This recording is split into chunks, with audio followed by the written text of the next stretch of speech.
and commentary heavy run, thankfully. Very awesome to hear all that awesome stuff.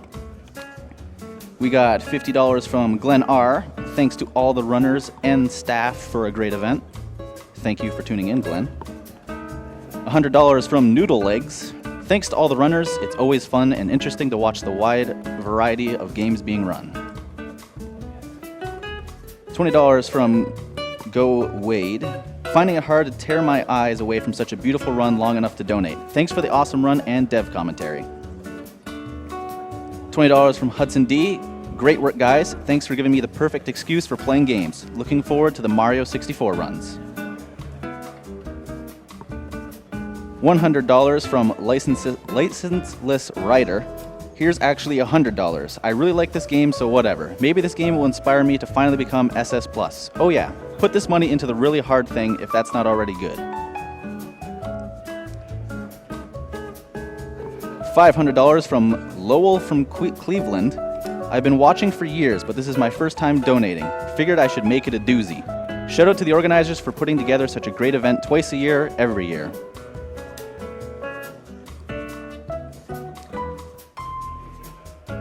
$50 from Blue Dragoon 53. Good luck, Callistus. Watching from work. Love this game and stoked that you are running it. Hopefully you'll get to show off the secret level. Great event this year.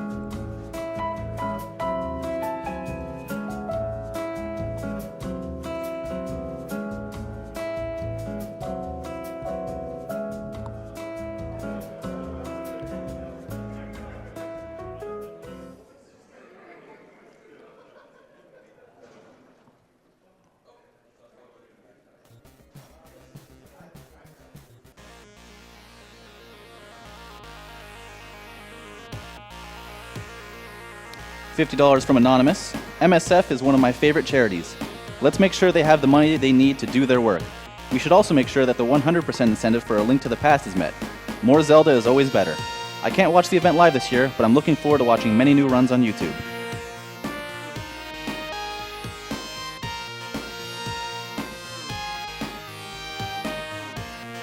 $30 from Link of Time.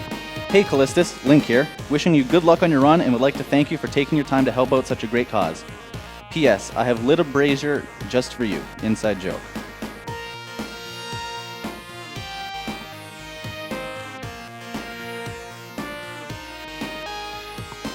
Game Duck with $50. Hey, Duck from the Dust Force community. Love these events as they encourage me to take games to the next level. Would love to be there, but I'm poor and quite frankly too bad. Dust hard and may the broom be with you. Also, swag strats are more important than fast strats. Killing is not swag. Save the animals.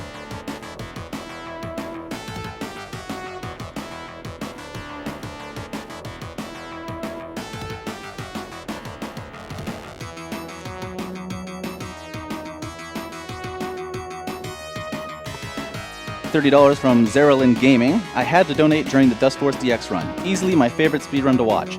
Also, shoutouts to the Electrode on the couch.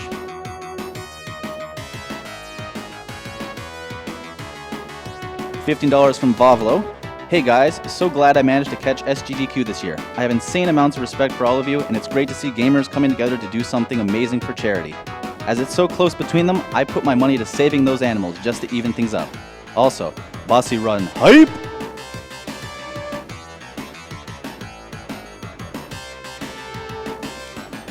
$55.55 from Anonymous.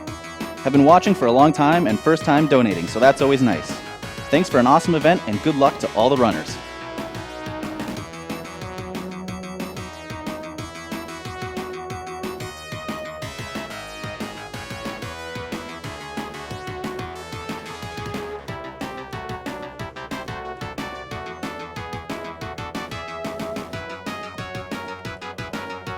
$50 from Anonymous. So excited about Chrono 100% and always happy to help Doctors Without Borders. Love these runs, guys. $50 from Zeiss. Super Mario 64 any percent race hasn't been met yet? Leave the animals be and donate to Mario 64.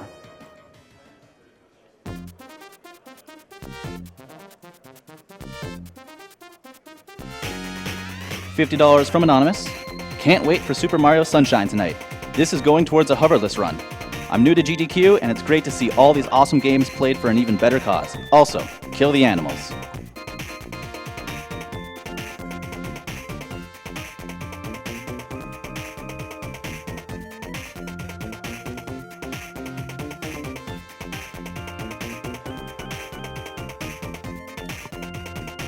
$60 from Roybner.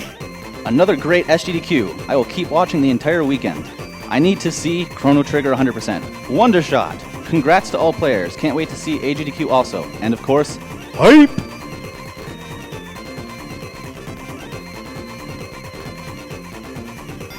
$50 from Velhart. Always exciting to watch you magnificent people destroy these games. And for a great cause too. Good luck on your run, Shark. $50 Anonymous. You guys seriously rock. How come I haven't heard of this before? It's a great cause and you have entertained me all week. Keep up the awesome work.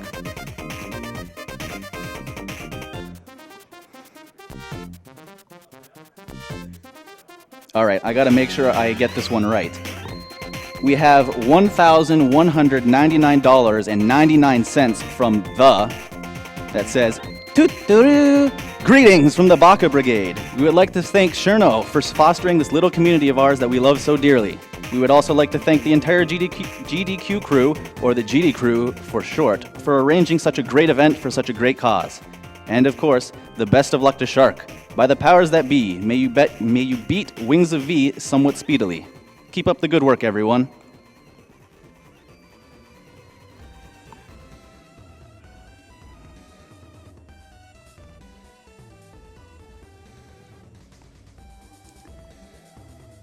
$100 from Potato35. Here's a $100 for the 100% Link to the Past run. The GDQ events are incredible. Happy to help out such a great cause.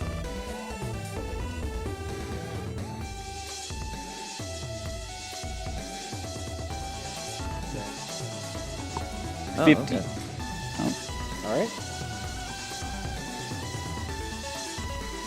$50 from Kai. Unfortunately, the week off work gives me is next week, so I'll be spending it watching the replays instead of the real thing. But alas, such is life. Here's $50 to save the animals, because there's a couple 100,000 frames in a run, so no one will miss the ones you need to save the animals.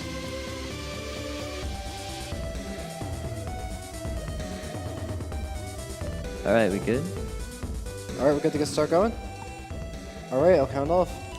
3, 2, 1, go. Okay, this is Wings of V. This is the start of the Solgren Games Done Quick block, as I like to tell it, but didn't actually see it on the schedule, so shame on the staff for not coming up with quality puns like me.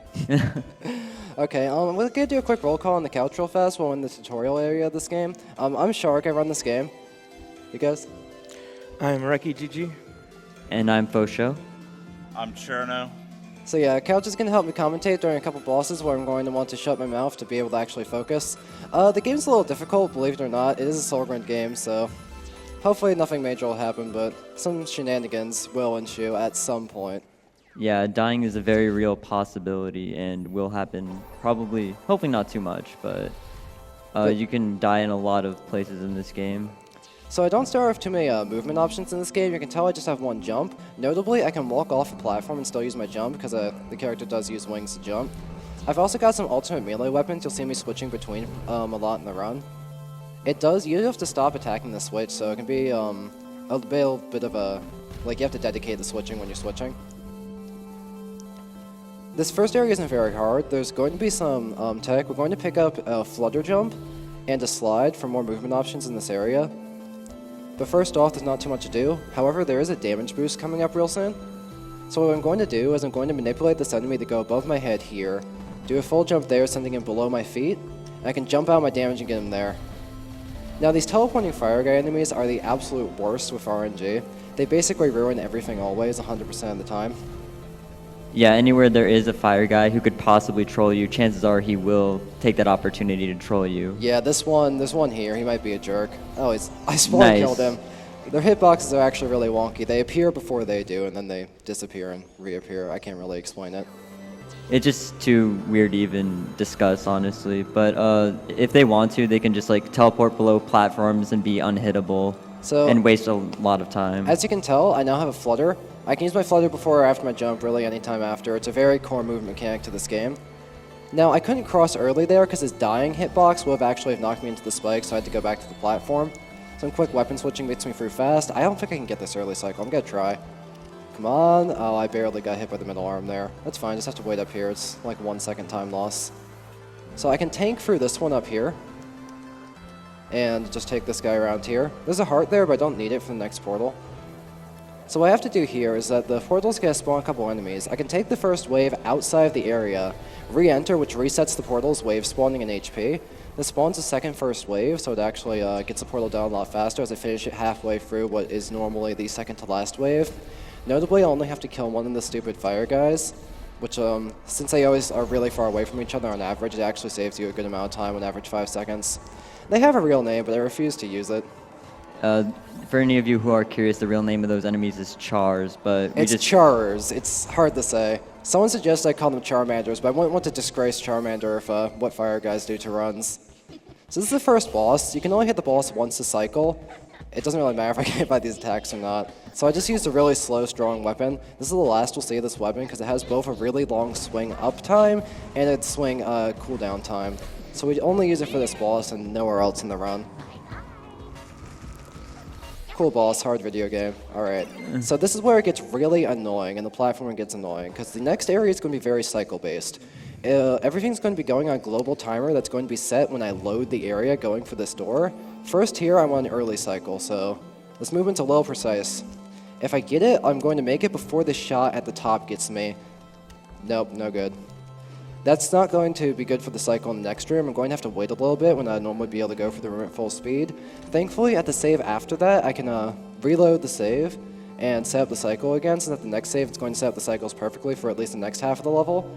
Normally, that guy would be shooting at the very beginning, so I could just tap jump over him without slowing down.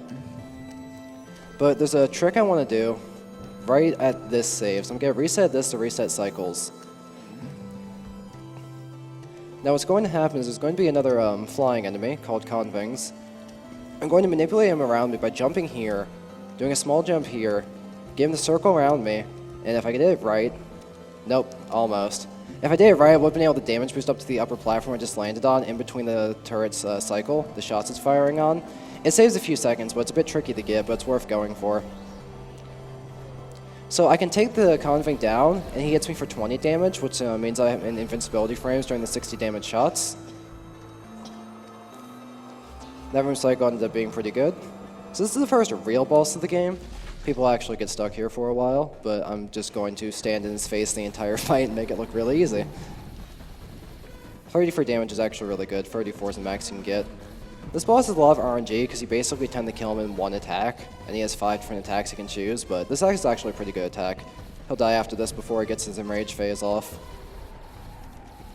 So he's supposed to have another phase after that with all of his attacks get harder, but I didn't really feel like doing it. So we've got a skip coming up. We have to do the following skip. Oh, also I can attack the boss as he's dead for shenanigans. What I'm going to do here is that this is the only mid-air save in the game as it auto-saves. So I can load another file, and the game thinks I should have jumps. Didn't quite work that time. Let me do one more. Nice. Okay, got it. So what happens there is that the engine doesn't keep track of if you're supposed to have jumps or not in your current save.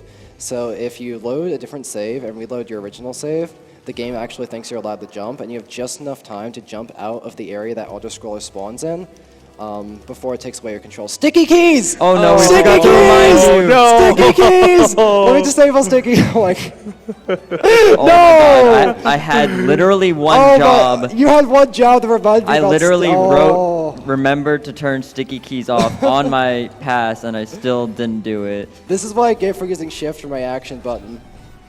Oh my God, dude. I'm so sorry. I can't believe it. I can't believe we did sticky keys. This is my life. Well, the good news is we got the one that's never happened before, like, out of the way early. Yeah, so that has happened before. Okay, so after getting the double jump feather from this nice Franker-Z over here, I get to reset that save to actually save myself some backtracking. And we're going to save ourselves a lot of backtracking, actually. So this is save right there. I just jumped over it. These lightning clouds trigger on proximity, so you just wait right before them and you pass through. They do 60 damage, but it's not bad. Okay, there's another save here, which I'm not taking. But don't worry about it, there's a save before the boss.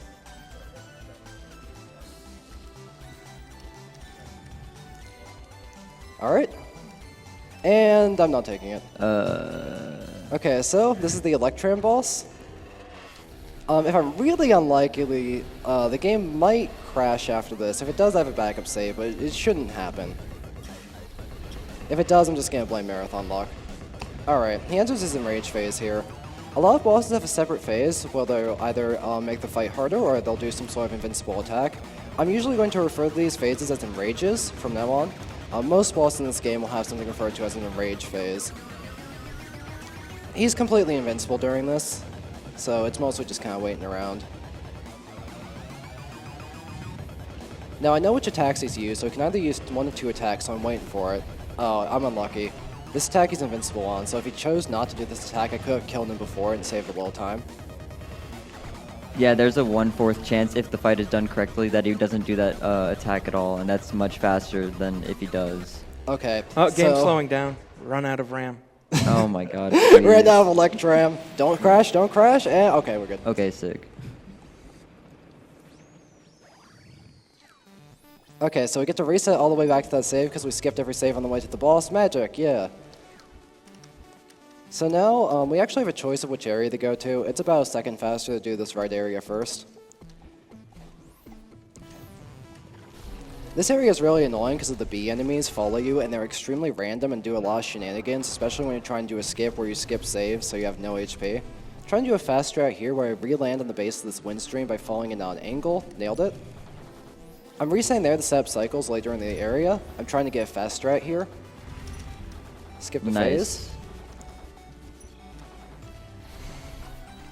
Alright, now, because I reset that save, I'm loading there, reset all the global timers, so if I go at the correct speed, I'll have a really nice cycle later on some rotating spikes.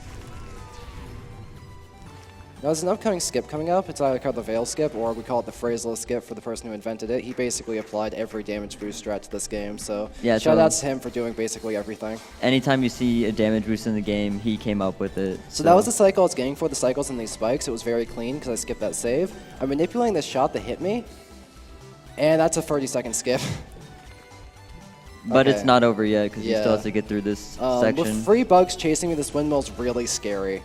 So I'm going to wait, do a tiny jump, and try an iframe for all the bugs. Nice. That way they couldn't kill me or knock me into the spikes. Which is very easy for them to do because their movement is pretty random, so they can just like move into at really inopportune times. So if he didn't have enough health, they could have killed him there.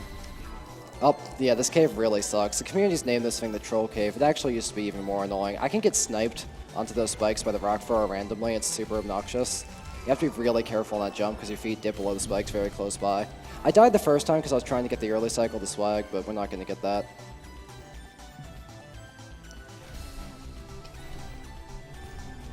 That's good enough. By saving my flutter in the first jump, I was able to not have to hit the last wind stream. So this boss is Amethyst. This boss is really consistent in how long it takes to complete. I can only do 16 damage in an attack, so if I do max damage on every attack, we're not going to be waiting at all. It's going to be the exact same time to complete. Unless she insists on using her absolute slowest attack every time.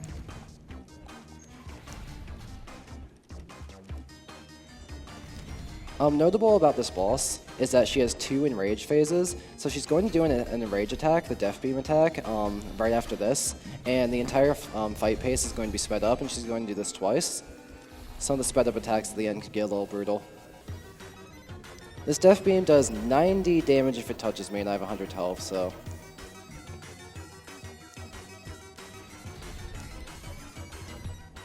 I'm just gonna take this attack safely.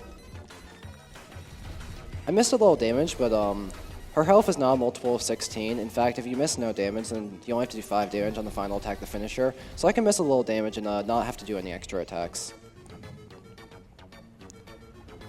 It's 2 more attacks after this, and she's dead. Unless I miss a lot of damage.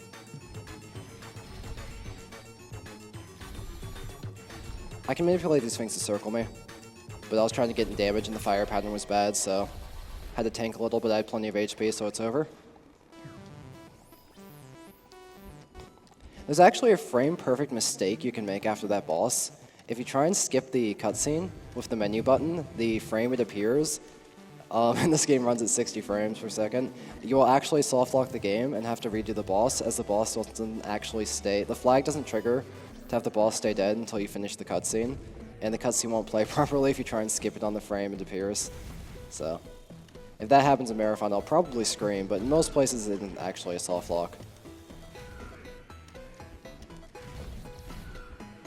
Okay, I can skip a save there, because these bats aren't going to catch up to me.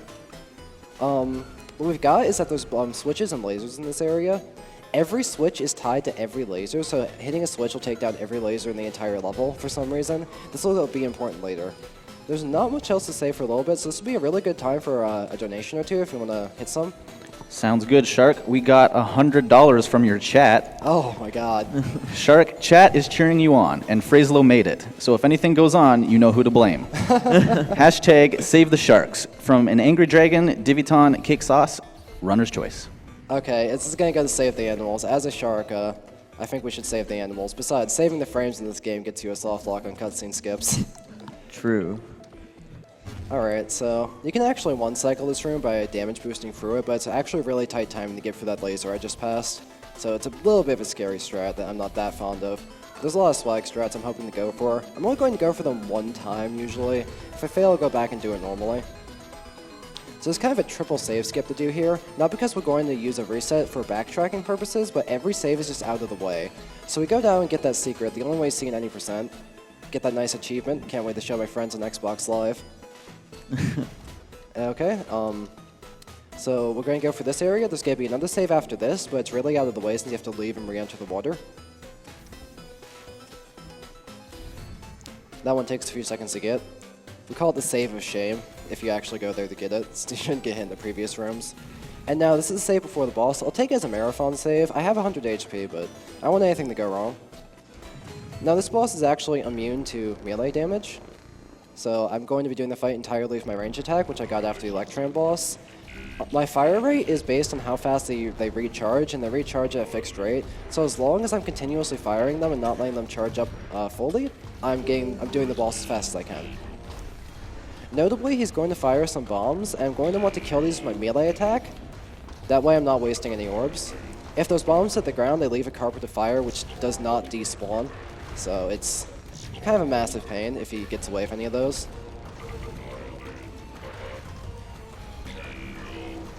The buzzsaw on the ground can actually cause some hilarious RNG shenanigans when he's doing this attack. The buzzsaw walls you and then he shoots missiles if you get a bad pattern. So he's going to do his enrage now. He gets even more wiggly, so I need to tighten the screw on this guy. There's going to be bots spawning in from the right side of the arena now. If they reach him, they'll heal him, so I need to kill them while doing everything else and maintaining damage pace. I also want to kill them with my melee weapon, so I'm not wasting any damage output on the boss. I say as I shoot an orb in the wrong direction. Oh, took no damage.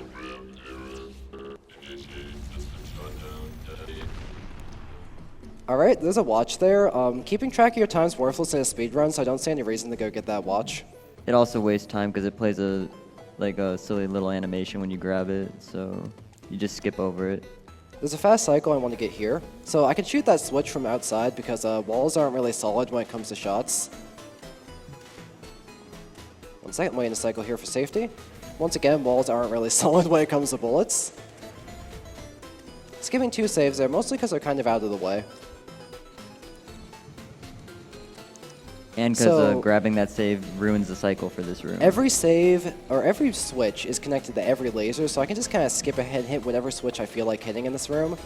The laser gates do destroy the minecart, so you just need to constantly keep the lasers down and you're safe. I haven't taken a save in a while, but there's one right after this jump. We're through. We'll get a save right now. There's an auto-scroller section coming up. It's going to be the last good spot for donations for a little while, so if you want to roll a couple donations, this will be a really good time for it. You won't get another one for a while. Sounds like a plan. We got $20 from Sparta Command, who yelled in all caps, "Sticky keys!" $25 from Alina, "Yeah, Shark!" $10 from Wolfie EXE. Been looking forward to the Wings of V run all week. Best of luck to Shark, and if you cutscene glitch, just blame Phraselow. Save the Sharks.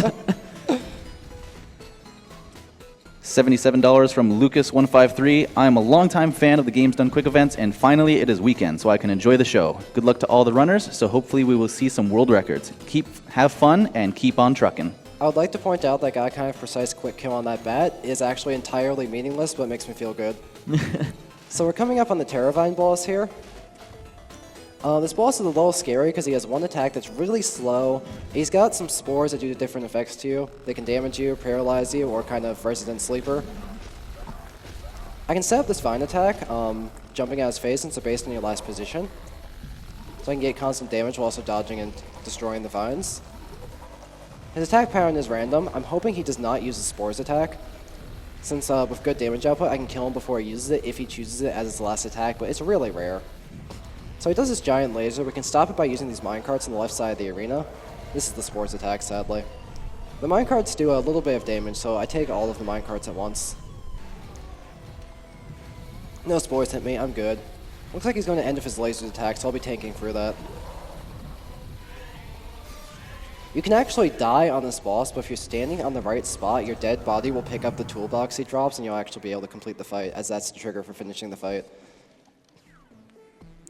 Okay, we can save a couple seconds by save warping there. So now we're going to go to the underworld area. So the boss who beat up earlier, Amethyst, we're friends now. When I punch someone in the face on the street, that's how I usually make friends, so we're gonna go take a picnic in hell. Gonna reset here for cycles to get a fast strat. This enemy manipulation is a little finicky, so I wanted to reset to make sure I would get it as it didn't skip the cutscene very fast and the cycles were already moving. Got it? Okay, if I'm really unlucky, this fire guy would teleport right in the way and just be a huge jerk. Again, manipulate this conving to go to my right side so I can get through both the tree and him in a single hit. Alright, now we're going to head to this portal. We're going to get another movement mechanic. This one will only be used in certain areas. There's some quick kills I want to get on some enemies as they spawn. It's a little precise. Oh, that's one. Oh, nice. Sadly, I didn't get best RNG on the fire guys. Wasn't able to kill both of them before one got away. The double! Okay, nice. Okay, now we have the dash wing power. Whenever we collect a wing in the environment, we're going to be able to get a dash in any direction. It's an 8-direction dash. Some will give us multiple. There's actually a bit of a trick with this that I'll be showing later to get extra momentum. This is going to feature predominantly in this level and a little bit in the later one. So this is the troll fire because it does that. It always tags you if you try and go through. Taking that save for safety more than anything else because that happens. There's some swag strats I want to go for. I'm going to attempt them once. If I fail them, I'm just going to go back and do it normally. But it's always fun to style. Alright, let's go for this one. I can skip these wings. Got it. Nice. The problem with that one is jumping in the corner of the spike mouths. Ah, the skeleton dash. If I moved very slightly left, it would have caused him to flip his direction instead of dashing. I could have pushed him off the fog gate. That's the other one. Nice. Alright. This is the Cradrack boss fight. If everything goes incredibly perfectly, it's possible to 2-cycle him. I've done it one time. Okay, I'm staying far away from him as he can't be hit by melee attacks. And I won't be able to fire my orbs because your orbs will not register if you're swinging melee attacks instead. I want to get a good setup on this rocks attack to get hit at me. 5? Nice. Yeah! Okay, nice. Okay, this is a possible 2-cycle if I'm absolutely perfect and lucky. I need to hit every orb, and he needs to duplicate his lunge attack by doing it twice, but that's just luck. I'm not sure what causes it. Yeah, it's extremely It's not rare. going to happen. So, possible 2-cycle dropped. Oh, that's 2! Wait. Wait. This might be it. I've 2-cycled him one time ever. Oh! Wait, how much damage? One damage! No. Oh well. That was close. I'm not sure if I missed any orbs. He does need to be at 40% after the first phase, and he was like at 41, so... Better blame phrase low, honestly. Better blame phrase low. Inside joke there. We don't want to blame him, though. He invented too many strats for this game. So with the dashes here, that section actually I skip a save there. I'm happy I got it first try. If you use your flutter during a dash, you can get a little extra momentum, specifically vertical momentum, based on when you time your flutter. One sec, fast cycle here, get it. I should be good. No, yeah. Nice. Got it. All right. So the first flutter dash I'll do here, I'm going to go in between this thing, extra vertical height, and skip here without ever landing on any platforms. Also, notably, he's skipping the yellow saves because if you take the yellow saves, you have to go back through it, and because it's a Solgren game, it's like a really troll. Yeah, like, there's a bunch of extra platforming you have to do the backtrack. He adds extra obstacles and everything. and it's really, really slow, so we just don't take any of the saves. You don't have to take a save for the keys to save the progress that you collected them, though, so we don't do any of the backtracking in speedrun. Alright, these centaurs jump at your last grounded position. That's notable for later, as we're going to start abusing that in a later level where they show up again. So keep that in mind, back in your mind. This upcoming section is a little infamous for causing people a ridiculous amount of deaths in the first playthrough until they figure it out. The movement takes a bit of getting used to.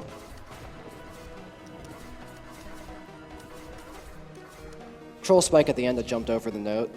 To be fair, you do get a chance to see it since you can look at a statue that shows you the entire layout of it. There's a fast strat I want here. Up to 4 fire guys will spawn. I'm going to try and clear the screen and only kill a single one. This is kind of hard. I'm going back. I could have barely stuck through the fog gate, but what's more likely that would have happened is that the fog gate would have respawned while I was passing through and trapped me, and would have had to reset to the save and try it again. Okay, this is the Ancient Constructs boss. They each have individual health bars. When I finish off one of the constructs, they'll do a bunch of extra damage to the shared health bar, and they'll enter an enraged state, depending on the statue you kill. And the other statues will start healing. So the fast strat for this boss is about getting a good damage spread and following the right pattern. If you jump into them, you take like 25 damage, but their hitbox is actually really small, so it's like shame on you if you jump into them. You basically just hit a traffic cone during a driving test. Oh, you can actually cheese this attack. It's kind of funny. I'll do it next time I enrage the statue. Okay, I want to damage left a bit more, so I'll wait for that laser gate and this jump. I'm not going to hit left at all during my the next main phase, so I need left to be at a certain amount of HP there, so I'll still be able to kill them in 5 cycles. 5 it is, I believe. So I can just hit the right statue here, get it done pretty quickly. Left is not too high. So I hear you guys like cheese. So, gluttony. Glutton. How's it going? This is the only time that weapon's useful in the speedrun. It's entirely useless everywhere else. And it's not even useful here. It's it not actually even is faster. slower. It's it not actually even is slightly faster. slower. Yeah. Move my mouse. Sorry, 1 second. Okay. Switch to greed. Oh yeah, sorry, I have the wrong weapon. Couch needs to remind me about that, because I always enter a room with the wrong weapon and everything's terrible. So, okay, there's an upcoming skip that's going to happen. I need the right weapon, I need to do it quickly. It's going to be a very cycle-based skip, so I need to go through the room fast, or I'm going to die the instant I transition to the next room. I'm going to use the flutter dashing I talked about earlier to get extra vertical height, and get to an unintended part of the room and get through it faster. It's going to save about 25 seconds, skips a small amount of the library area.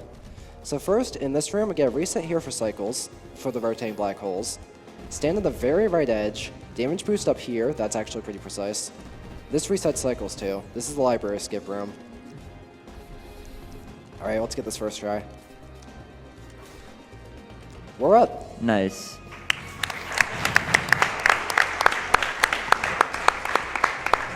Alright, so we kind of skipped the Metal Gear Solid section. Those purple guys shoot lasers at you if you see them. You can hide behind walls. So we skipped a section with a bunch of waiting in cycles, so the library skips a really good part of the game. This is the elevator. This is the hardest auto-scroller. It gets people a while to get through this on first playthrough. We can roll a couple donations while I'm going up. Sure thing. We've got $100 from Angelic Liver. Thanks for all the amazing runs. I've had an insanely busy week and not caught nearly as much as I'd hoped, but managed to see the amazing Castlevania block last night. Keep up the amazing work and save the animals. Oh yeah, save the animals. I'm down for that. $30 from Anonymous. I didn't butter the platforms this time. You should thank me. I know Save the who that Sharks. is. I hate that person. I know who he is. He's memeing on me. $50 from Silverhammer. Hey Shark, full speed dodge the shark tooth if you can. I cannot believe how many inside jokes my chat's throwing at me every donation. I love them all. Shoutouts to everyone for my chat who has donated. $100 from Chris2600. Keep up your good work. Love to you all. So I'm going to manipulate the skeleton up so he goes below me. I push him off screen. The fog gate despawns right as I get there. If I failed that, I would have had to redo the entire auto-scroller. But I didn't. So I manipulate that guy to go above my head so I can go through this without slowing down. The upcoming boss is a really tough phase skip. I'm going to need to call serious time here. My couch is going to commentate this for me so I can just focus. All right, let's go. So above the boss's health bar is a yellow bar. When that yellow bar is full, her shields are down and you can hurt her. But when it's not full, her shield is up, and you will heal her if you attack her. He's going to purposely heal her 6 times, because every 8 hits, the boss goes into a stun animation. She goes into a long 40-second enrage when she goes below 40% health. So he's going to get her to 40% health, wait for a long attack animation, do 1 attack to get her to enter enrage mode, and then there's a 2-frame window which you can hit her, and you will stun her out of the enrage. Good, just get put up a shield and do rocks. Oh, I got trolled! Okay, I might be able to save this. Oh! Oh my god! No! Alright, so that's a huge time save. It saves around 40 seconds over the conventional strat, and it's really rough to get it because she can just like hit you and troll you with like all the just stuff she puts on screen. Sorry to anyone who wanted donations, Red, because that's what we would have done during the enrage. And boss down.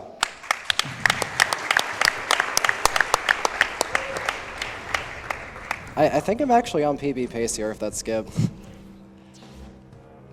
Alright, there's a really stylish strat in this room if you go for without getting hit. Might got it. Oh yeah. Nice. Okay, there's a cycle I want to hit in this next room. I can hit something to damage boost for another enemy fast. What I'm going to do is tank for that to go fast. I'm going to hit the early cycle here. And slide into this one. Oh yeah, made it through. Okay, I have HP for this room. Everything needs to die in this room. Okay. There's an upcoming quick puzzle room I have to do.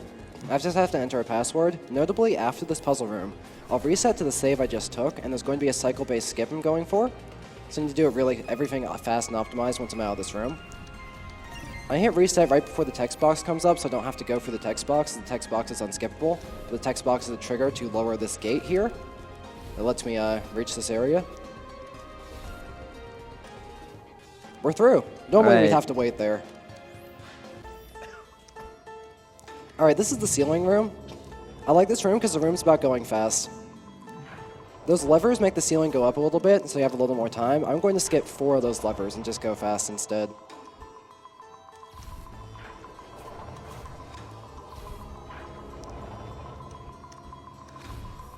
It'll slow me down slightly, but I still have plenty of time. I don't need any levers on the bottom.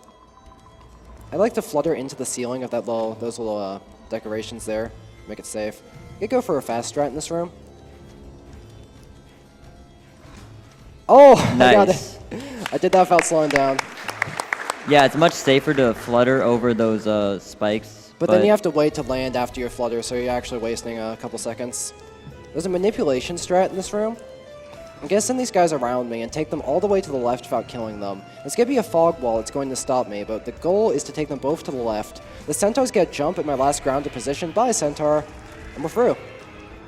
So the last grounded position I had was a breakable platform, so the centaur just jumped at thin air and died. There's an upcoming quick kill. This quick kill's pretty hard. I'm going to call serious time and focus on it. Notably, the first time I showed Cherno this quick kill, he threatened to throw me off a cliff, so I've been avoiding the hotel's roof. This is the most annoying platforming save in the game, in my opinion. A lot of people agree. I'll just get through this gate. Nope. This should be it. We're through. Alright, time to do the quick kill. Serious time, let's go. A lot of things can go wrong, I have to take intentional damage. I'm trying to kill them before they're in rage, and if they get it off, it might make the fight unwinnable. If you didn't figure it out, you're supposed to fight the boss on the platform. I choose to fight the boss over the open air. Intentional damage to get through to this side so I don't mess up the phases. That's good damage on purple. I can chip in extra shots here, go for okay. Look, we're on pace so far. Good position on the spike ball. It's unlikely to send me troll shots that will be undodgeable. Uh-oh. Uh-oh. Oh, I dodged it. Ah, okay. Done panicking. Okay, you Got got it. it. Yep. Got it. Yep.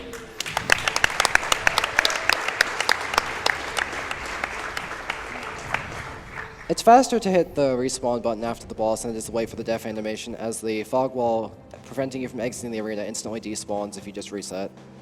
So this is the hardest area platforming-wise in the game by a large margin, and of course it has multiple swag strats, so it's always brutal getting here on a good speed run, losing your run. So these heart things are tied to gates which despawn. There's going to be important things about that later. I can tank through if I hit that rock and jump over the spikes right before anything hits me. Safely the iframe through. This is the first puzzle room. As you see, you need to hit these things a certain amount of times to despawn the gate on the other side of the screen. There's going to be a fast drive for the next puzzle room. I die in this room all the gosh darn time. I hate it. Hey! Alright, Nice. fast strat coming up. I'm like 50-50 on this one. This is really precise. Oh, okay. got it. Nice. I got Nice. It doesn't look that hard, but to get on the platform in the lower corner is really, really precise. The angle's annoying because if you fall too early, you lose your momentum on the side. And getting the double touch of the heart where you're not supposed to is kind of annoying. Messed up my worm spawn there. What I'm supposed to do is pre-fire at him and get him here. Okay, there we go. This is probably the most annoying place on your casual playthrough, especially if you don't have this weapon. People get stuck here a while. Yeah, it has infamously become called the climb because of how difficult it is. 'cause It's a there's- run killer for sure, especially that place I died jumping into the corner of the mouth at the top. You don't have much wiggle room there to get through, and yes, this is the intended strat. Well, this part's not, moving the skeleton off screen, bringing him to this bit. Is skeleton dead? Oh, yeah, I got him. Okay, we have enough time for one donation on this auto-scroller bit. We got $200 from Late Rock Gaming. Greetings from Germany. In honor of Mr. Iwata, I donate this to the Wind Waker Iwata file name. I was supposed to cross over left there, but instead I just went up. Now the next bone snake is going to have a hard strat. I'm going to go for it. It's probably the most visually interesting fast strat. Alright, this is the second bone snake. So there's a heart here with I have to touch it 4 times. So you're doing this as intended at the start. You can hit it 2 times before you have to go back for another pass. This is where the swag strat begins. Nope, Nope. missed it. I have to land on the snake as it's rising without clipping into it and not getting my jumps refreshed. Then I need to slide off and land on the barrier as it collapses to get my jumps back. The problem with that is clipping into the bone snake as it rises if you're late and not getting your jumps back, so you slide down to your death. So now we have the space meatball. It's supposed to be called the demon form, but arcane meatball suits me fine. So we have limited meatball time. We've got to hit this red gas to give us more time. It gives us completely free movement. We only have it for a little bit of this level and the boss of this level, and we'll lose it. Alright, so those previous rooms are fast enough that I should have a cycle set up for me. There's going to be one more of those purple guys, the brutes from the library, that shoot lasers at you if they see you. Hopefully my cycle's good. I can one-cycle this guy if I get it. That's Nope. late. That's late. I'll just wait up here for him then. I didn't go fast enough in the previous rooms to be able to set up a good cycle for it. You can set up a cycle if you reset the save, but like speedrun. Alright, you don't really need to kill the skeleton because he likes to fly off screen, your fog wall despawns, and the save kills him. I hate this boss. This boss kills so many runs. This is basically the RNG boss, and she can do a lot of really horrible things to you. Of course, I'm already throwing. Those red arrows, they prevent you from attacking, and this boss is all about your rhythm of attacking. The red arrows trigger when you hit your attack button, so you need to be ready to dodge them. I landed on that. This is not the good start. These green things raise platforms, which is good because she lowers them. The blue arrows have no tail, and they move unpredictably. Yeah, there's no attack animation she does to indicate that she's about to use arrows, so you just kind of have to know that if she hasn't used them in a while, she probably will use them again. If I do too much damage, I'll make the boss invincible, so I can't actually fully bring up the shield there. But I don't want to lose damage either, but she tends to put up red arrows and make you lose your damage output. If the purple shield goes fully down, I'm losing damage output. If it turns red, I'm losing a lot of damage output because I overdamaged and she became invincible.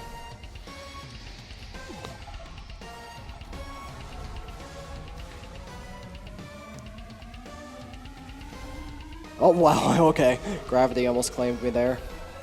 These portals only attack you if you get close to them. I should be able to finish the fight. It's really easy to choke on this boss.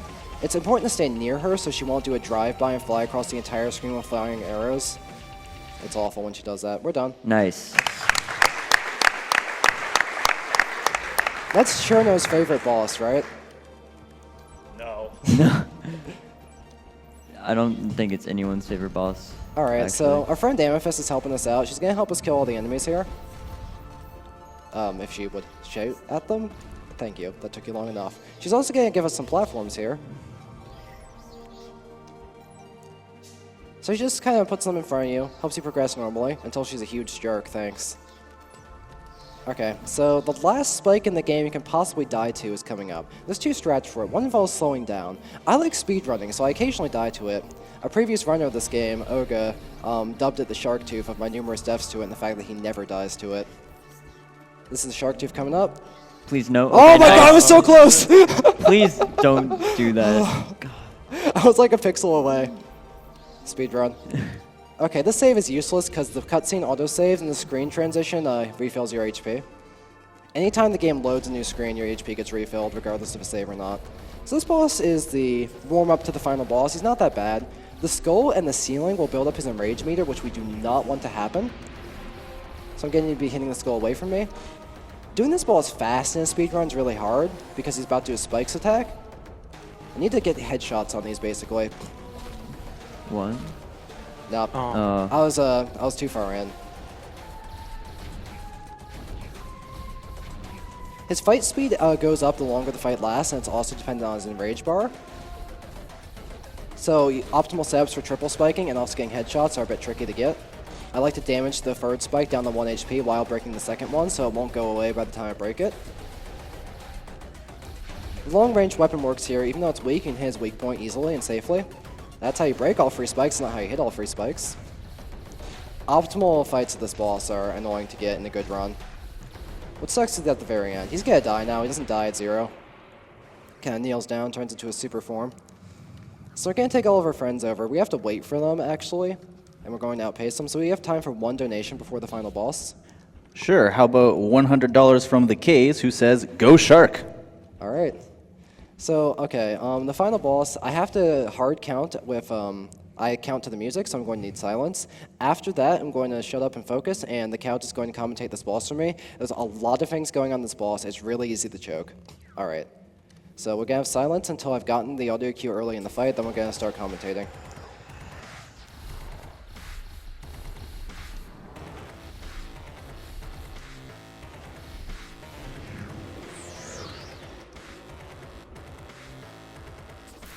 Okay, and so basically how this boss works is that you're constantly losing health while you're in his arena. The green fairy that you see there, it can spawn health orbs, but they only heal you enough to stop the damage you sustain from the poison. So optimally, what you're supposed to do is try and get in as much damage as possible and collect as few health orbs as possible and still finish the fight.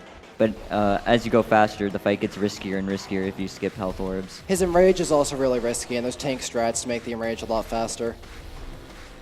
I'll skip the life orb here. Troll hexagram, can't stand in those, they burn me. I can use a visual setup for the dive on that side, as when Amethyst Bubble lines up with a certain line in the background. This is the laser tank. I can jump like that, only get hit 1 time. Now my HP's low, so the rest of the fight's going to be safe. The enrage is a little deadly. Gotta stay far away to be safe on this attack. Okay. You can get some really nasty patterns with that. These worms are jerks if they get away from you. You need to kill them immediately. Get across on laser? No, we're good. Oh. Okay. I was only a little scared.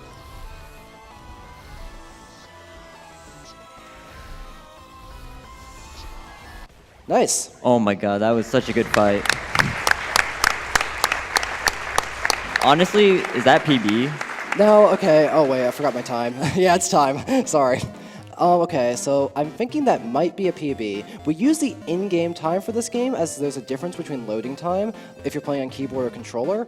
So the in-game timer is not running during the credits. However, after the credits, I can actually skip the final cutscene and hit the submit time thing, and we'll see if I got a PB or not. Now, until then, special thanks to Cherno TV there at the top if you didn't miss that. Hey, Cherno, you did it! All right, now, Couch. How many deaths do you think I had? Everyone guess, including resets for intentional.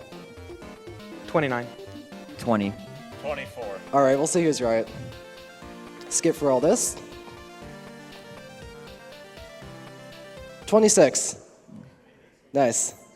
All right, so I wasn't looking at the in-game timer there. What'd I get? That's not PB. That's pretty It's close, pretty though. close. That's pretty solid. It's only 30 seconds off.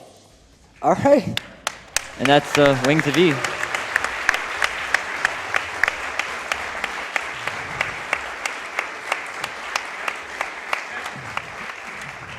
So I'm a little bit underestimated. That run went unexpectedly well. So do I have a couple minutes to just show off a glitch?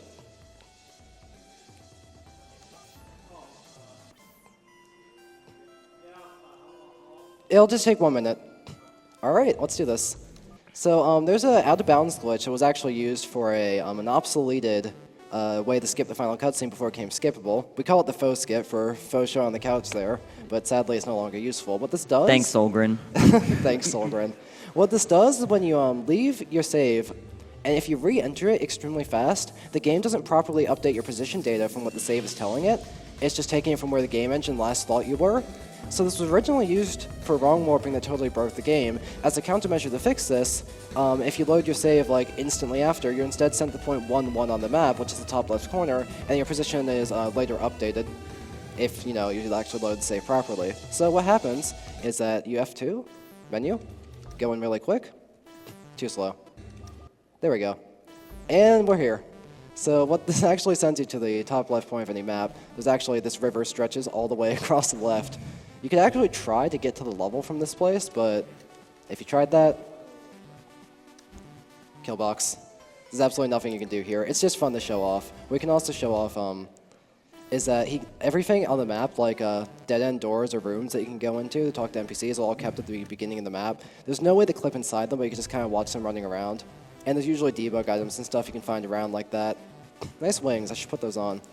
Anyway, there's nothing else to do, so I'm gonna... Shark. Yeah? Oh, yeah. Angel. Yeah. I'm gonna hand this over to Witwix in a moment, but just real fast before we do that. We now have Bashi.